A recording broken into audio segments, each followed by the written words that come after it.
The first movie, I think there was a lot of experimentation. We were trying to figure out what tone works, like what comedy works without compromising what was intense about it, what theatricality worked with the shows without making it pretentious or cheesy.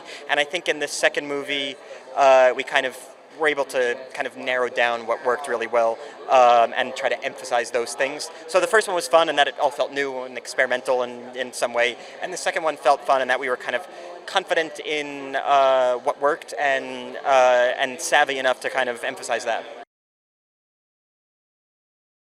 Daniel Radcliffe is really great in this movie, and even more so, I think you will be pleasantly surprised to see him in such a kind of gleefully villainous character, especially if you know him obviously through throughout his life, as a sweet protagonist. Yeah, John Chu directed this movie. Louis Leterrier did an amazing job with the first one. And I think what John did with this movie is kind of try to push the envelope with how the movie was shot.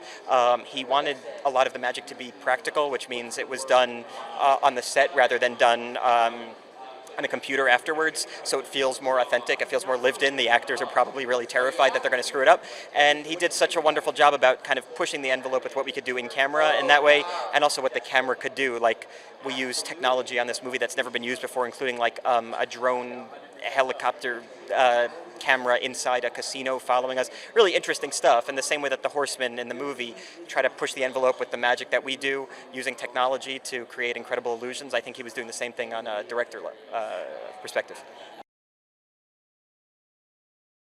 The most interesting thing for me about this sequel, which I think is also the experience that the audience will have, is that you're kind of on the side of the Horsemen. In the first movie, we kind of drop in and do these, enigmatic, incredible shows.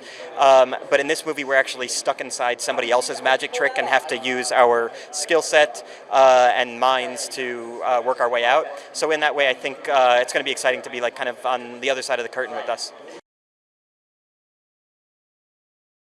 The main things that I was excited about when I came back for this one is reuniting with the cast. To be honest, like we all love each other, and to come to set every day with a bunch of people who are like really funny and just trying to make each other laugh, like doesn't really feel like work. And so it was mainly the cast, and then on top of that, like this movie kind of encompasses like everything I love to do as an actor. It's got the action element, it's got comedy, but it's also got some serious stuff in there too. So for me, it was kind of a no-brainer, yeah.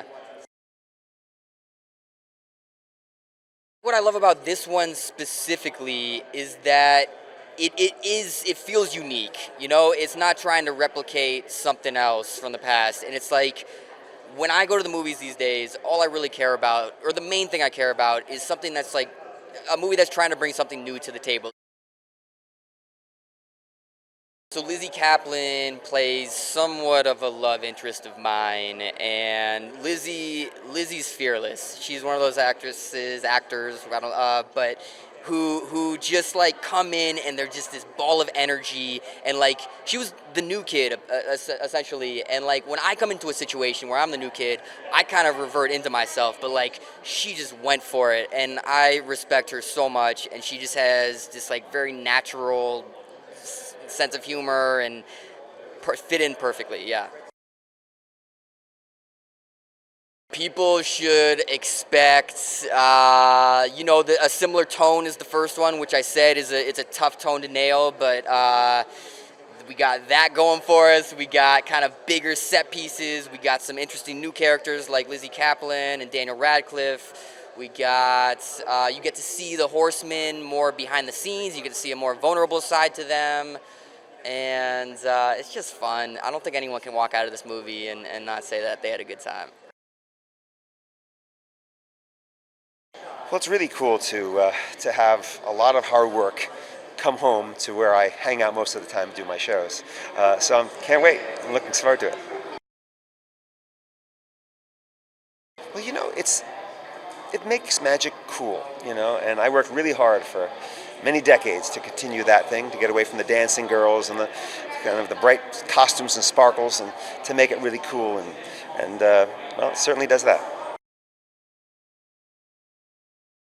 Well, one, I'm a huge fan of the first movie. Louis is amazing, and all the actors were so great. And it took me by surprise. I didn't know what to expect, and I love magic. So it all sort of came together. And when they needed a director, Louis was off doing another movie, and so I jumped at the chance. Of course, who would not jump at working with these amazing, great guys? The script was fantastic. It was a different way to approach a movie like this, and I knew that we had opportunity to raise the bar and try some new stuff with it. So that's sort of where it started, and it was intimidating coming in to work with all these actors: Morgan Freeman, Michael Caine, Mark Ruffalo, Jesse. It's all, but as a filmmaker, it was a blast. I just turned on the camera and said, okay, let's have some fun, let's do some magic, but it's a big balance to balance a huge cast like that. But I think we found it really well. The audience has been really enjoying it.